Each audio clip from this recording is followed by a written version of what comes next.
दोस्तों नमस्कार। हम बीबीएल टी20 का एक और मुकाबला कवर करेंगे जो कि एसटीए और 6 के बीच 9 जनवरी को दोपहर 1:45 से एमसीजी ग्राउंड में ये मुकाबला खेला जाएगा। अब बात करेंगे हम इस मैच के पिच रिपोर्ट की। दोस्तों मैं आपको इस वीडियो में पिच रिपोर्ट, उसके बाद 2 प्रकार के वेन्यू रिकॉर्ड, एक ओवरऑल रिकॉर्ड, उसके बाद जो 2024-25 में यहाँ बीबीएल के मुकाबले खेले गए उनका रिकॉर्ड, और इन 5 मुकाबलों में गेंदबाजों ने किस प्रकार से विकेट लिए हैं, पेसर ने कितने विकेट लिए हैं और स्पिनर ने कितने विकेट लिए हैं, ठीक है ना, फर्स्ट इनिंग में और सेकंड इनिंग में, ताकि आपको बॉलर का सिलेक्शन करने में आसानी हो। ठीक है, आपको पता चल जाएगा कि मुझे किस प्रकार से बॉलर का सिलेक्शन करना है फर्स्ट इनिंग में, सेकंड इनिंग में। उसके बाद बात करेंगे हम स्कोरिंग पैटर्न की, और उसके बाद मैं आपको बताऊंगा कि इस ग्राउंड पर इस साल जो बीबीएल के मुकाबले खेले गए हैं वो किस प्रकार के हुए हैं, ताकि आपको टीम बनाने में, ठीक है, प्लेयर का सिलेक्शन करने में और कप्तान वाइस कप्तान बनाने में आसानी हो। उसके बाद लास्ट में बात करेंगे हम प्लेइंग 11 की, जहाँ से आपको हर प्लेयर का डेटा मिल जाएगा। ठीक है, अब सबसे पहले बात करते हैं हम पिच रिपोर्ट की। दोस्तों यहाँ की जो विकेट है, एक बैलेंसिंग विकेट है, यानी कि बल्लेबाज और गेंदबाज को पिच से मदद रहती है। यहाँ पर जो है एक ठीक-ठाक, यानी कि 160-170 के अराउंड वाले मुकाबले अधिकतर होते हैं, लेकिन हाँ, कुछ मुकाबले ऐसे होते हैं जो थोड़ा-सा लो टोटल वाले मुकाबले भी यहाँ पर आपको देखने को मिल सकते हैं, ठीक है ना?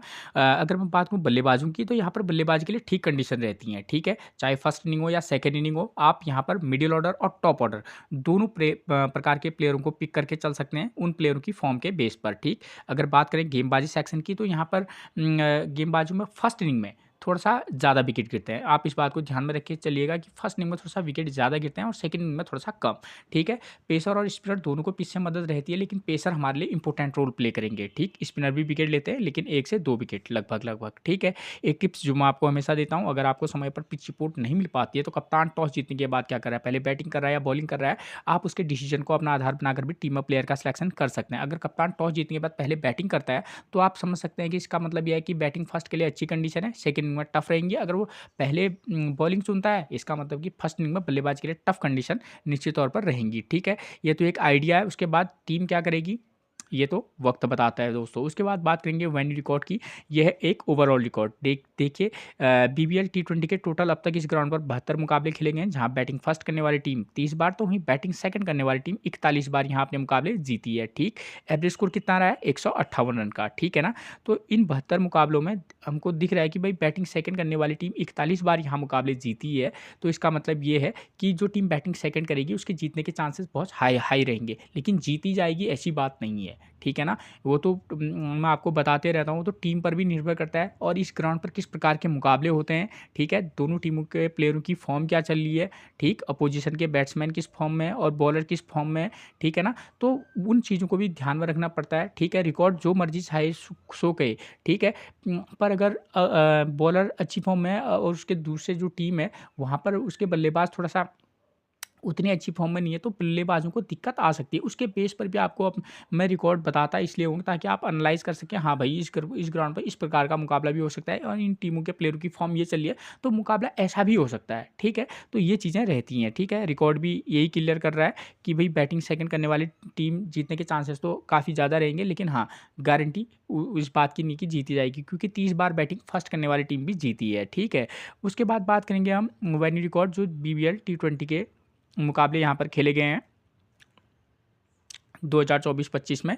तो लास्ट के जो 5 मुकाबले खेले गए हैं, उनमें बैटिंग फर्स्ट करने वाली टीम महज़ 1 बार, तो वहीं बैटिंग सेकंड करने वाली टीम 4 बार यहाँ अपने मुकाबले जीती है। तो इस रिकॉर्ड से भी क्लियर है कि जो टीम बैटिंग सेकंड करेगी, उसके जीतने के चांसेस क्या रहेंगे, हाई रहेंगे। एवरेज स्कोर कितना है, 155 रन का, ठीक है? तो अगर बैटिंग अच्छी रही तो 175 के अराउंड भी यहाँ पर मुकाबले होते हैं, वरना 150 के अराउंड भी यहाँ टीमें सिमट जाती हैं। तो आप इन दोनों चीज़ों को ध्यानपूर्वक समझ कर ही आप टीम बनाइएगा, ठीक है? तो ये इस रिकॉर्ड को देखेंगे तो यहाँ बैटिंग सेकंड करने वाली टीम 41 बार, और जो लास्ट के 5 मुकाबले हुए हैं, यहाँ पर 5 में से 4 बार बैटिंग सेकंड करने वाली टीम जीती है। तो इस रिकॉर्ड से लग रहा है कि जो टीम बैटिंग सेकंड करेगी, चांसेस काफ़ी हाई रहेंगे, लेकिन जीत जाएगी इस बात की कोई गारंटी नहीं होती है, ठीक? तो आपको समझना पड़ेगा उस चीज़ को। उसके बाद इन 5 मुकाबलों में टोटल कितने विकेट गिरे हैं? 48 विकेट गिरे। 5 मैचेज़ में टोटल 48 विकेट गिरे हैं, जहाँ फर्स्ट इनिंग में 32, तो वहीं सेकंड इनिंग में 16 विकेट गिरे हैं। तो कहीं न कहीं हम ये कह सकते हैं कि फर्स्ट इनिंग में कुछ ज़्यादा विकेट गिर रहे हैं। तो इन 48 विकेट में से देखिए, इन 48 विकेट में फर्स्ट इनिंग में पेसर ने लिए हैं 15 विकेट और स्पिनर ने लिए हैं 16 विकेट। बात करें सेकेंड इनिंग की, तो सेकेंड इनिंग में पेसर ने लिए हैं 13 विकेट, तो स्पिनर को महज 2 विकेट मिले हैं। तो हम इस रिकॉर्ड को देखेंगे तो हम ये कह सकते हैं कि हम फर्स्ट इनिंग में पेसर और स्पिनर दोनों का कॉम्बिनेशन लेकर चल सकते हैं। लेकिन मैं क्लियर कर दूँ, यहाँ पर 16 विकेट है बशर्ते, लेकिन किसी किसी मैच में आपको ये भी देखने को मिलेगा कि स्पिनर विकेट 1 से 2 विकेट भी लेते हैं और किसी में 3-4 विकेट भी लेते हैं। ठीक है, तो दोनों प्रकार का गेम रहता है।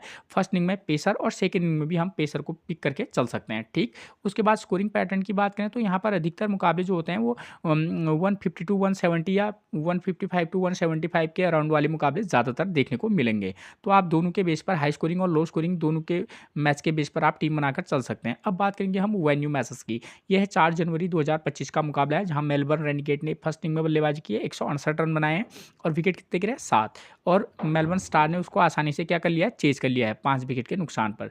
यानी कि यहाँ पर ये कहा जा सकता है कि फर्स्ट इनिंग में आप 170 के अराउंड भी स्कोर करते हैं तो सेकेंड इनिंग में इस बात के चांसेस रहेंगे कि यहाँ पर कोई टीम चेज कर सकती है। ठीक हो गया। ठीक, अब दूसरा वाला मुकाबला देखते हैं। तो यहाँ पर देखिए, यहाँ पर भी क्या हो गया है, 162 रन और यहाँ पर ब्रिस्बेन हीट ने उसको आसानी से चेज कर लिया है। ठीक है, और दूसरी बात, यहाँ पर सेकेंड इनिंग में यहाँ 2 विकेट गिरे हैं और यहाँ फर्स्ट इनिंग में देखिए 6 विकेट गिरे हैं। ठीक, और इस वाले मैच में भी आप देखिए सेकेंड इनिंग में अगर 5 विकेट गिरे हैं तो फर्स्ट इनिंग में 6 विकेट गिरे हैं। तो कहीं ना कहीं हम ये करेंगे, कह सकते हैं कि फर्स्ट इनिंग में थोड़ा सा विकेट कुछ ज़्यादा गिरते हैं। ठीक है, और ये दोनों मैचेस में क्या हो गया है, स्कोर चेंज हो गया है। ठीक, लेकिन मैं एक चीज़ क्लियर कर दूं, ये तो टीम पर भी डिपेंड करता है वो कैसा है, क्या सिचुएशन रह सकती है। और कभी कभी क्या होता है कि जो टीम बैटिंग फर्स्ट करती है वो अच्छा खासा स्कोर बनाती है और सेकेंड इनिंग में टीम चेज नहीं कर पाती है। ठीक है, ठीक, वो कभी कभी होता है, ऐसी बात नहीं है, लेकिन अधिकतर चांसेस लगभग 70 टू 80% मैचेस में ऐसा होता है कि जो टीम बैटिंग सेकंड करती है वो जीत जाती है। ठीक है, तो हम इस वाले मैच को आधार मानकर अगर हम टीम बनाए तो हम किस प्रकार की टीम बनाकर चल सकते हैं। ठीक हो क्या, तो क्योंकि हम अब देखिए यहाँ पर 2 कंडीशन होगी, या तो मेलबर्न स्टार बैटिंग फर्स्ट करेगी या सिडनी सिक्सर। तो हम सबसे पहले मैच को एनालाइज कर लेते हैं। इस ग्राउंड पर इस प्रकार का मुकाबला हुआ है, जहां पर जो है फर्स्ट इनिंग में बल्लेबाजी ने 170 के अराउंड टीम पहुंची है। पावर प्ले में यहाँ 2 विकेट गिर रहे हैं। फर्स्ट इनिंग में पेसर 5 विकेट, स्पिनर को 1 विकेट मिल रहा है और बैट्समैन मिडिल ऑर्डर के प्लेयर ने यहाँ स्कोर किया हुआ है। लेकिन हम ये नहीं कह सकते कि इस वाले मैच में भी क्या हो सकता है, हम ये नहीं कह सकते कि भाई इस वाले मैच में भी मिडिल ऑर्डर का ही प्लेयर स्कोर करेगा। हम top order plus middle order दोनों का कॉम्बिनेशन बनाकर चलेंगे, अलग अलग टीम बनाकर। ठीक है, आप 2-3 टीम बना रहे हैं तो आपके लिए अलग अलग कंडीशन पर आप टीम बनाना, तभी मैं आपको इतना डिटेल में समझाता हूँ। ठीक, तो 2 कंडीशन होंगी, या तो मेलबर्न स्टार या सिडनी सिक्सर यहाँ बैटिंग फर्स्ट करेगी। तो हम ये मान के चलते हैं कि अगर सिडनी सिक्सर अगर बैटिंग फर्स्ट करेगी तो हमको पता है तो हम उस समय किस प्रकार की टीम बनाकर चल सकते हैं। ठीक है ना। ठीक, तो अब देखिए यहाँ पर क्या रहेगा, सिडनी सिक्सर की तरफ से ओपनर कौन आते हैं। नंबर 1 पर आपको मिलेंगे जॉस फिलिपे, नंबर 2 पर मिलेंगे आपको जेम्स विंसी और नंबर 3 पर आपको मिलेंगे कौन, कुर्टिस पीटरसन। अगर मैं इन तीनों प्लेयरों की फॉर्म की बात करूं तो जॉस फिलिपे विकेट कीपर बल्लेबाज हैं, करंट की फॉर्म अच्छी है, बशर्ते एक मैच इनका थोड़ा सा दिक्कत रहा हो, वैसे इनकी फॉर्म अच्छी है। जेम्स विंसी किसी मैच में ज़बरदस्त बल्लेबाजी करते हैं, लेकिन फिलहाल इनकी जो करंट की फॉर्म है वो उतनी अच्छी नहीं चल रही है। ठीक है, कुर्टिस पीटरसन ये भी एक की प्लेयर का रोल प्ले कर सकता है। तो अगर मैं टॉप 3 बल्लेबाज तो जॉस फिलिपे और कुर्टिस पीटरसन करंट की फॉर्म के बेस पर आप इनको पिक करके चल सकते हैं। ठीक, लेकिन हमको ये भी ध्यान देना है कि सेकेंड जो ये अगर फर्स्ट इनिंग में बैटिंग कर रही है तो इनके अपोजिशन जो बॉलर हैं, यानी कि मेलबर्न स्टार के जो बॉलर है उनकी फॉर्म कैसी है। तो उन प्लेयरों की फॉर्म की बात करूँ तो देखिए जॉल पेरिस इनकी फॉर्म अच्छी है, मार्कस कैटी की फॉर्म अच्छी है, पीटर सिडल की भी फॉर्म अच्छी है। तो इससे ये चीज़ क्लियर हो जाता है कि भाई अपोजिशन के जो बॉलर उनकी फॉर्म अच्छी है और इनकी तरफ से उस्मा मीर जो है लेग स्पिनर, इनकी भी फॉर्म अच्छी है। तो इन प्लेयरों को, यानी कि किन प्लेयरों को, सिडनी सिक्सर बैटिंग फर्स्ट कर रही है तो इनके प्लेयरों को, चाहे वो जॉस फिलिप हो, जेम्स विंसी हो या कुर्टिस पीटरसन हो, इनको भी प्रॉब्लम आ सकती है। तो हमको इन चीज़ों को भी ध्यान में रखकर इनका सिलेक्शन करना होगा। ठीक है ना। मैंने बॉलर की फॉर्म बता दी कि मेलबर्न स्टार के जो बॉलर हैं वो अच्छी फॉर्म में है और इनके जो बैट्समैन हैं ये उतनी अच्छी फॉर्म में नहीं है। लेकिन हाँ, आप टॉप 3 में से किसी मैच में केवल एक को पिक करना, किसी मैच में आप चाहें तो जॉस फिलिपे और कुर्टिस पीटरसन को भी पिक करके चल सकते हैं। ठीक है, ये चीज़ क्लियर होगी। जब आप एक चीज़ यहीं पर टिप्स दे देता हूँ, अगर आप टॉप 3 में से एक बल्लेबाज को पिक कर रहे हैं तो आपको इनके नीचे के बल्लेबाजों को, यानी कि नंबर 4 पर कौन आते हैं, मोइज हेनरिकेज, करंट की फॉर्म देखिए आप इनकी 22 रन, 29 रन 0 विकेट 11 रन, तो एक ठीक ठाक सी नॉक है, लगभग हर मैच में खेलते हैं, तो ऐसे प्लेयर को भी आप पिक करके चल सकते हैं। जॉर्डन सिल्क एक अच्छे बल्लेबाज हैं, एक की प्लेयर की भूमिका इस वाले मैच में रहेगी इनकी। और जैक एडवर्ड्स की बात करूँ तो 1 रन 1 विकेट 0 विकेट 11 रन, तो ये इनका फॉर्म है, ठीक है। तो करंट की फॉर्म की बात करें तो आप अगर रिस्क लेना होगा तो आप क्या कर सकते हैं, मॉइज हेनरिकेज या जॉर्डन सिल्क में से एक को पिक करके चल सकते हैं, या दोनों को भी पिक करके चल सकते हैं। और यहाँ पर से जैक एडवर्ड्स और हेडन केयर, इन दोनों में से अगर आप चाहें तो हेडन केयर के साथ जा सकते हैं, ठीक हो गया। तो हमारे लिए सिडनी सिक्सर की तरफ से रहेंगे इम्पोर्टेंट कौन, जोस फिलिपे, रिस्की प्लेयर के तौर पर आप कुर्टिस पीटरसन को किसी मैच में मौका देकर चल सकते हैं, वरना आप मॉइज हेनरिकेज और जॉर्डन सिल्क दोनों में से एक को पिक करना, और यहाँ नीचे 7 नंबर से हेडन केयर को भी पिक करके चल सकते हैं, ठीक हो गया। अब क्या होगा कि हमको पता है भाई सेकेंड इनिंग में यहाँ आपको चेज हो जा रहा है, और सेकेंड इनिंग में बॉलर्स का क्या है, 4 विकेट पेसर ले रहे हैं, स्पिनर को 0 विकेट मिल रहा है। पर ज़रूरी ये नहीं है कि भाई यहाँ पर 4 ही विकेट लेगी आज भी टीम, हो सकता है 5 ले ले, हो सकता है 3 ले ले, स्पिनर 0 के बदले 2 विकेट ले ले, तो इस प्रकार की सिचुएशन को भी आपको ध्यान में रखकर चलना होगा। तो इस कंडीशन में अब हम देखते हैं कि सिडनी सिक्सर के बॉलर की फॉर्म क्या चल रही है। तो सिडनी सिक्सर के बॉलर की बात करूँ तो नंबर 7 पर आपको मिलेंगे हेडन केयर, ठीक है, करंट की फॉर्म ठीक है, एक उपयोगी प्लेयर के तौर पर आप इनको पिक करके चल सकते हैं। Ben Dwarshuis left arm medium fast गेंदबाज हैं, 0 विकेट पिछले मैच में, उससे पहले इनकी फॉर्म अच्छी थी, आप बेन वार्सिस के साथ जा सकते हैं किसी मैच में। और जैक्सन बर्ड की फॉर्म ज़बरदस्त है, ये प्लेयर एक की प्लेयर रहेगा, ठीक। अकील हुसैन, ठीक है, यहाँ पर सेकेंड इनिंग में स्पिनर को बहुत ज़्यादा पीछे मदद नहीं है, अगर आप चाहें तो किसी मैच में ट्राई करना, वरना आप टॉड मर्फे और इन दोनों को किसी मैच में ड्रॉप करके भी चल सकते हैं, ठीक हो गया। अब बात आती है दूसरी कंडीशन, अगर मान लीजिए कि मेलबर्न स्टार बैटिंग फर्स्ट करेगी, तब हम किस प्रकार की टीम बनाकर चल सकते हैं, क्योंकि हमको पता है भाई यहाँ पर पावर प्ले में लगभग विकेट गिरने के चांसेस ज़्यादा हैं, और फर्स्ट इनिंग में कुछ ज़्यादा विकेट गिरते हैं, ठीक है, तो बल्लेबाजों को थोड़ी बहुत दिक्कत आ सकती है। तो अगर मेलबर्न स्टार अगर बैटिंग फर्स्ट करेगी, ठीक है ना, तो मेलबर्न स्टार अगर बैटिंग फर्स्ट करेगी तो उनकी तरफ से ओपनर कौन आते हैं, बेन डकेट, करंट की फॉर्म अच्छी है, टॉम रोजर्स बेकार फॉर्म चल रही है, सैम हार्पर की भी बेकार फॉर्म चल रही है। तो इन तीनों ओपनर बल्लेबाजों की क्या है फॉर्म, इन तीनों में से 2 की फॉर्म बेकार है। बेन डिकेट अच्छे बल्लेबाज हैं, करंट की फॉर्म अच्छी है, क्रिकेट है, थोड़ा सा दिक्कत इनको भी हो सकती है, लेकिन आप चाहें तो किसी मैच में मतलब इनको पिक करके चल सकते हैं, मेरा ये कहने का मतलब है। क्योंकि इनको झेलना किन बॉलरों को है, जैसे जैक्सन बर्ड है, बेन वार्सिस है, हेडन केयर है, ठीक है, तो इन बॉलरों की फॉर्म क्या है, अच्छी है, तो इन बल्लेबाजों को दिक्कत आ सकती है, क्योंकि इनको इनकी फॉर्म भी उतनी अच्छी नहीं चली, तो बैन डिकेट पर फोकस करके चल सकते हैं करंट की फॉर्म के बेस पर। अब क्रिकेट है, यहाँ पर क्या होता है कि कोई ना कोई अननोन प्लेयर तो चलता ही है जिसकी फॉर्म अच्छी है, ज़रूरी थोड़ी है कि वो हर मैच में चलेगा, ठीक है, कुछ ऐसे प्लेयर होते हैं जो अननोन होते हैं लेकिन ज़बरदस्त होते हैं। डैन लॉरेंस की बात करूँ, राइट आर्म ऑफ ब्रेक है और गेंदबाजी के साथ साथ बल्लेबाजी भी अच्छी कर लेते हैं, तो एक इंपॉर्टेंट पिक रह सकते हैं। मार्कस स्टोनियस पिछले 2 मैचों से अच्छा प्रदर्शन कर रहे हैं, एक अच्छी पिक बनेंगे, ठीक हो गया। क्योंकि डैन लॉरेंस हमारे पास एक बल्लेबाज प्लस साथ में गेंदबाजी भी अच्छी करते हैं, तो एक ऑलराउंडर की भूमिका में ये और मार्कस स्टोनियस दोनों प्लेयर हमारे पास रह सकते हैं, ठीक है। किसी मैच में डैन लॉरेंस हो या मार्कस स्टोनियस हो, आप इन दोनों में से एक को ड्रॉप करके चल सकते हैं। नंबर 6 पर आप नंबर 6 पर आते हैं आपके पास ग्लेन मैक्सवेल की बात करूँ तो करंट में इनके कभी किसी मैच में बॉलिंग कराते हैं और किसी मैच में नहीं कराते हैं, और बल्लेबाजी से भी इनकी फॉर्म उतनी कोई खास चल नहीं रही है, ठीक है, लेकिन किसी मैच में पिक तो किसी मैच में ड्रॉप जरूर कीजिएगा इनको। उसके बाद हिल्टन कार्टराइट की बात करूँ मैं, राइट आर्म मीडियम फास्ट गेंदबाज हैं, लेकिन उसमें भी गेंदबाजी करा नहीं रहे हैं और राइट हैंड बल्लेबाजी करते हैं। तो ग्लेन मैक्सवेल और हिल्टन कार्टराइट, किसी मैच में आप ग्लेन मैक्सवेल को तो किसी मैच में हिल्टन कार्टराइट को पिक करके चल सकते हैं, ठीक है, खासतौर पर तब जब ये इनकी टीम बैटिंग फर्स्ट करेगी, क्योंकि बैटिंग फर्स्ट में जो है थोड़ा कुछ ज़्यादा विकेट गिर रहे हैं। तो हिल्टन कार्टराइट और ग्लेन मैक्सवेल का नंबर तभी आएगा जब आप ऊपर से इनके बल्लेबाजों को ड्रॉप करेंगे, जैसे थॉमस रॉजर हैं, सैम हार्पर हैं,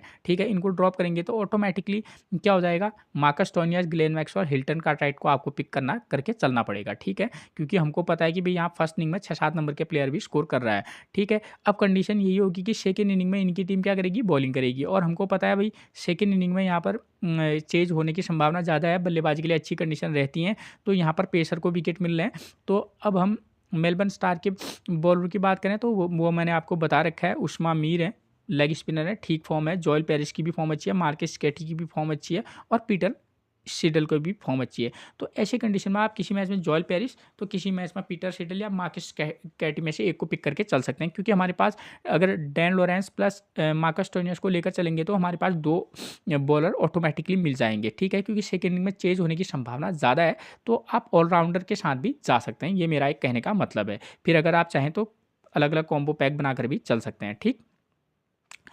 अब बात तो ये होगी आपकी क्लियर, ठीक हो गया। अब सेकंड इनिंग की बात करें तो यहाँ पर सेकंड इनिंग में चेज करने के लिए अच्छी कंडीशन है, ठीक है। तो सेकंड इनिंग में जो टीम बल्लेबाजी करेगी तो ओपनर बल्लेबाजों की क्या फॉर्म चल रही है, देखिए जैसे मैं एक उदाहरण दे देता हूँ आपको यहीं पर। जैसे यहाँ पर ही क्या हो रहा है, सिडनी सिक्सर के जो टॉप के 3 बल्लेबाज हैं, Josh Philippe, James Vince, Kurtis Patterson. अब इन तीनों की फॉर्म की बात करूँगा तो यहाँ पर 2 प्लेयर की फॉर्म अच्छी है। तो ऐसे मैचेस में जहाँ पर बल्लेबाजी के लिए अच्छी कंडीशन है, तो ऐसे मैच में आप जेम्स विंसी जिनकी फॉर्म अच्छी नहीं चल रही है लेकिन प्लेयर दमदार है, तो ऐसे में आप जेम्स विंसी को भी ट्राई करके चल सकते हैं, ठीक है। तो ये चीज़ रहती है अगर बल्लेबाजी के लिए अच्छी कंडीशन रहती हैं तो, ठीक है। तो ऐसे में जो अगर आप चाहें तो जो जिस प्लेयर की फॉर्म अच्छी नहीं है उसको भी आप सेकेंड इनिंग में रिस्क लेकर पिक करके चल सकते हैं, ठीक है। वरना 2 नंबर, 3 नंबर, 4 या 5 में से एक प्लेयर को पिक करके चल सकते हैं। वरना आप क्या कर सकते हैं, 1 नंबर, 3 नंबर, 4 या 5 नंबर के प्लेयर को पिक करके चल सकते हैं। 1, 3, 5 का कॉम्बिनेशन भी बनाकर चल सकते हैं जो टीम बैटिंग सेकंड करेगी, क्योंकि यहाँ पर क्या है कि भाई बल्लेबाजी के लिए अच्छी कंडीशन है। अगर 3 और 4 नंबर के प्लेयर की फॉर्म अच्छी है लगातार, तो ज़रूरी नहीं आप 5 नंबर को पिक करो, 3 और 4 लगातार प्लेयर को भी पिक करके चल सकते हैं, ठीक है, क्योंकि फॉर्म अच्छी है। लेकिन हमको ये भी पता होना चाहिए कि यहाँ पावर प्ले में दोनों इनिंग में विकेट गिर रहे हैं, ठीक है। आप इस पॉइंट को भी याद रखिएगा कि दोनों इनिंग में पावर प्ले में विकेट गिर रहे हैं। तो अलग अलग टीम बना रहे हैं, तो किसी में आप ओपनर में से एक ही को पिक करना, अगर आपको लगेगा कि दोनों ये जा सकते हैं तो आप दोनों को भी ड्रॉप करके चल सकते हैं। तो अलग अलग कॉम्बो पैक बनाकर चलना, ठीक है। तो मैं इसलिए आपको पॉइंट बाय पॉइंट मैच को समझाता हूँ। और फर्स्ट इनिंग बॉलिंग की बात करें और सेकंड इनिंग बॉलिंग की बात करें तो फर्स्ट इनिंग में आप क्या कर सकते हैं, किसी मैच में एक पेसर तो या 2 पेसर के साथ जा सकते हैं, वरना एक पेसर ऑलराउंडर और एक ऑलराउंडर स्पिनर के साथ भी जा सकते हैं। अगर स्पिनर अच्छा है, ठीक है, तो आप रेगुलर स्पिनर को भी पिक करके चल सकते हैं। सेकेंड इनिंग में आप क्या करना है, एक पेसर ऑलराउंडर के साथ जा सकते हैं। अब बात आती है कैप्टनसी और वाइस कैप्टनसी की, तो यहाँ पर एक विकल्प तो ये रहेगा दोस्तों कि बैट्समैन को चाहे फर्स्ट इनिंग हो या सेकेंड इनिंग हो, आप बैट्समैन को भी पिक करके चल सकते हैं। चाहे आप ओपनर 2-3 नंबर के बैट्समैन को पिक करें, ठीक है, उसके फॉर्म की बेस पर, या ऑलराउंडर जो प्लेयर हैं जैसे डैन लॉरेंस है, मार्कस स्टोइनिस हैं, तो ये प्लेयर जो है हमारे लिए इंपॉर्टेंट रोल प्ले कर सकते हैं, ठीक। तो इस तरीके के प्लेयरों पर फोकस करके जरूर चलिएगा, ठीक। और सेम यही सेकेंड वाला मैच भी ऐसा ही है जहाँ पर टीम चेज कर ले रही है। यहाँ पर भी पेसर और स्पिनर, पेसर को ये सेकेंड इनिंग में यहाँ भी हाल थोड़ा सा बेहाली हैं बॉलरों के, ठीक है, इसलिए फर्स्ट इनिंग पर बॉलर पर फोकस करके चलना, ठीक। और अब बात करेंगे प्लेइंग 11 की, तो सिडनी सिक्सर की तरफ से देखिए कप्तान, मैं ये बता रहा हूँ आपको कि जो टीम बैटिंग सेकंड करेगी उसके बैट्समैन जो सेकंड इनिंग में बल्लेबाजी करे, आप वहाँ से भी कैप्टनसी और वाइस कैप्टनसी पिक करके चल सकते हैं। जैसे जॉस फिलिपे की करंट की फॉर्म अच्छी है, ठीक, बैटिंग सेकंड करेंगे तो वाइस कैप्टनसी का विकल्प बन सकते हैं। जेम्स विंसी की करंट की फॉर्म बेकार है लेकिन सेकंड इनिंग में ट्राई किया जा सकता है। कुर्टिस पीटरसन की भी फॉर्म ठीक है, एक एज ए रिस्की प्लेयर, और किसी मैच में पिक और किसी मैच में ड्रॉप करके कुर्टिस पीटरसन को चल सकते हैं। एक अगर चाहे रिस्क लेना चाहें कुर्टिस पीटरसन पर वाइस कैप्टनसी का रिस्क लिया जा सकता है। मॉइस हेनरिकेज की बात करूं तो एक ठीक ठाक सी पिक हो सकते हैं। जॉर्डन सिल्क इंपॉर्टेंट पिक रह सकते हैं, अच्छे बल्लेबाज हैं। जैक एडवर्ड्स की बात करें तो गेंदबाजी के साथ साथ बल्लेबाजी भी कर लेते हैं, लेकिन फिलहाल इनकी फॉर्म ठीक ठाक टच में है ये। और जैसा ये ग्राउंड है, ऐसे वाले मैचेस में ऑलराउंडर प्लेयर की भूमिका रहेगी। उसके बाद हेडनकर की बात करें तो हेडनकर लेफ्ट आर्म मीडियम फास्ट गेंदबाजी कराते हैं, बल्लेबाजी भी ठीक ठाक कर लेते हैं, ठीक है, कभी कभी ऊपर बैटिंग करने आते हैं हेडनकर, और बॉलिंग से इन्होंने अभी तक अच्छा प्रदर्शन किया हुआ है, तो अच्छी पिक बन सकते हैं। बेन वाटसन की करंट की फॉर्म अच्छी है, ठीक है, फर्स्ट इनिंग में गेंदबाजी कराएंगे तो आप इनको पिक करके चल सकते हैं। सेकंड इनिंग में भी चाहे तो पिक या ड्रॉप करके चल सकते हैं। जैक्सन बर्ड भी नो डाउट ज़बरदस्त बॉलिंग करा रहे हैं, ठीक है, और अगर जैसे बेन वाटसन हैं, जैक्सन बर्ड हैं, ये 2 बॉलर हैं, तो जो अपोजिशन के बैट्समैन हैं उनको दिक्कत हो सकती है। उसके बाद अकील हुसैन की भी करंट की फॉर्म अच्छी है, ठीक है, लगभग 1 से 2 विकेट ले रहे हैं, और टॉड मर्फी की भी ठीक ठाक है। तो यहाँ पर स्पिनर को पिच से बहुत ज़्यादा मदद नहीं है, अगर रिस्क लेकर इनको पिक करना चाहेंगे तो फर्स्ट इनिंग में आप इनको पिक करके चल सकते हैं, ठीक हो गया। उसके बाद बात करेंगे हम मेलबर्न स्टार के प्लेइंग 11 की, तो नंबर 1 पर आपको मिलेंगे बेन डेकेट, करंट की फॉर्म अच्छी है, नो डाउट एक अच्छी पिक बन सकते हैं। थॉमस रॉजर की करंट की फॉर्म कोई खास नहीं चल रही है। उसके बाद नंबर 3 पर आपको मिलेंगे सैम हार्पर, ठीक है, करंट की फॉर्म इनकी भी कोई खास नहीं चल रही है। इस वाले मैच में सैम हार्पर कुछ अलग करते हैं, वो बात की बात है। डैन लॉरेंस और मार्कस टोनियस, ये 2 प्लेयर इस वाले मैच के हिसाब से की प्लेयर की भूमिका में निश्चित तौर पर रहेंगे, इन पर विशेष फोकस करके चलिएगा। नंबर 6 पर मिलेंगे ग्लेन मैक्सवेल, नंबर 7 पर मिलेंगे हिल्टन कार्टराइट। फर्स्ट इनिंग में बल्लेबाजी करेंगे तो ग्लेन मैक्सवेल और हिल्टन कार्टराइट को भी आप मौका देकर दे सकते हैं, क्योंकि फर्स्ट इनिंग में थोड़ा सा विकेट गिरने के चांसेस कुछ ज़्यादा हैं, ठीक है। तो ऐसे कंडीशन में आप अलग अलग टीम बना रहे होंगे तो वहाँ पर ये प्लेयर हमारे की प्लेयर की भूमिका रहेगी इनकी। उसके बाद नंबर 8 पर मिलेंगे उसामा मीर, करंट की फॉर्म अच्छी है, फर्स्ट इनिंग में ट्राई करके चल सकते हैं, सेकंड इनिंग में चाहें तो ड्रॉप। जोएल पेरिस की बात करें तो जोएल पेरिस हों, मार्कस कैटी हों, जोएल पेरिस, मार्कस कैटी और पीटर सेटल, इन तीनों बॉलर की फॉर्म ठीक ठाक है। तो आप क्या कर सकते हैं कि according to situation first inning में बॉलिंग करा रहे हैं या सेकंड इनिंग में बॉलिंग करा रहे हैं, उसके बेस पर आप इनको पिक और ड्रॉप करके चलिएगा। तो ये थी मैच से रिलेटेड वो जानकारियाँ जिसके बेस पर आप एक बेहतरीन टीम बनाकर चल सकते हैं। फिर मिलेंगे आपसे एक और प्रेडिक्शन के साथ, तब तक के लिए आप सभी को मेरा प्रणाम दोस्तों।